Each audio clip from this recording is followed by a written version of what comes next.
scientifique dans X-Files, sexologue et mère excentrique dans Sex Education, dame de fer, dans The Crown.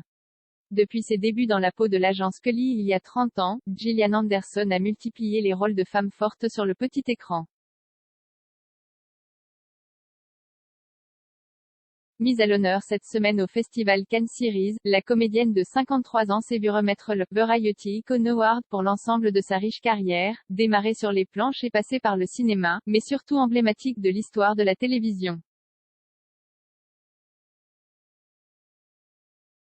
J'ai effectivement incarné beaucoup de femmes iconiques, a reconnu vendredi Gillian Anderson devant un public conquis au Palais des Festivals, après avoir reçu son prix et foulé le tapis rose. Le lendemain, l'américaine installée à Londres était acclamée par des centaines d'admirateurs lors d'une masterclass, devant des fans ayant grandi avec les samedis fantastiques de l'agent du FBI Dana Scully sur M6. Je ne voulais pas faire de la télé. Quand elle démarre en 1993 son duo mythique dans X-Files avec David Duchovny, l'interprète de Fox Mulder, Gillian Anderson n'a que 24 ans et rêve plutôt de cinéma. Je ne voulais pas faire de la télé parce que le secteur à l'époque, et en particulier pour les femmes, ne faisait pas rêver. Les acteurs de cinéma faisant de la télévision étaient stigmatisés, et j'ai toujours voulu faire des films, relate-t-elle.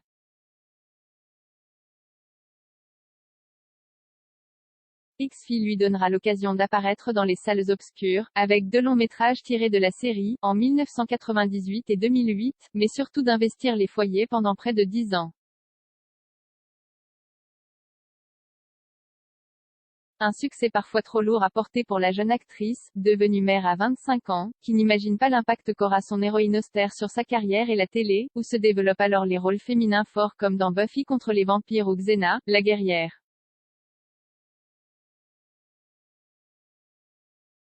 Tourné au Canada, X-Files attirait beaucoup d'attention alors que je ne savais pas encore qui j'étais, explique Gillian Anderson, évoquant aussi l'abandon du premier de ses 3 enfants, 17 heures par jour.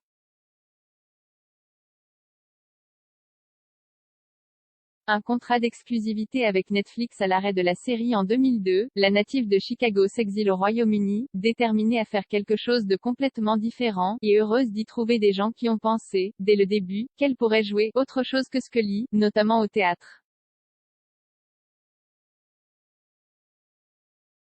Elle signe son succès le plus notable en 2006 au cinéma avec Le Dernier Roi d'Écosse, mais c'est encore une série, The Fall, qui la remet sur le devant de la scène en 2013.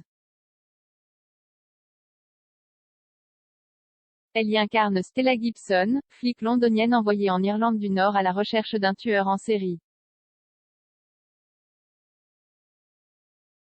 Une femme, badass, comme elle les aime, féministe, indépendante à la sexualité assumée.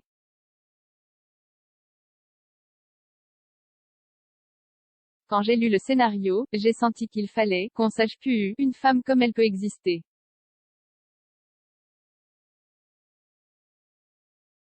Elle s'affirme hors caméra, en luttant pour obtenir le même salaire que David Duchovny à l'occasion de la résurrection de la série X-Files entre 2016 et 2018.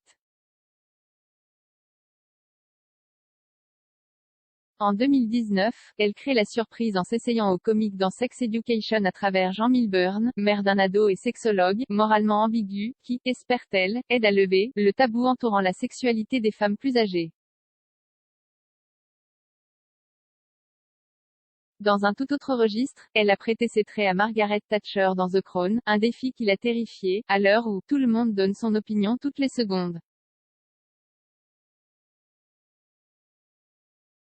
Elle continuera sûrement d'offrir des rôles féminins forts, à la faveur d'un contrat d'exclusivité avec Netflix et sa société de production tout juste annoncée.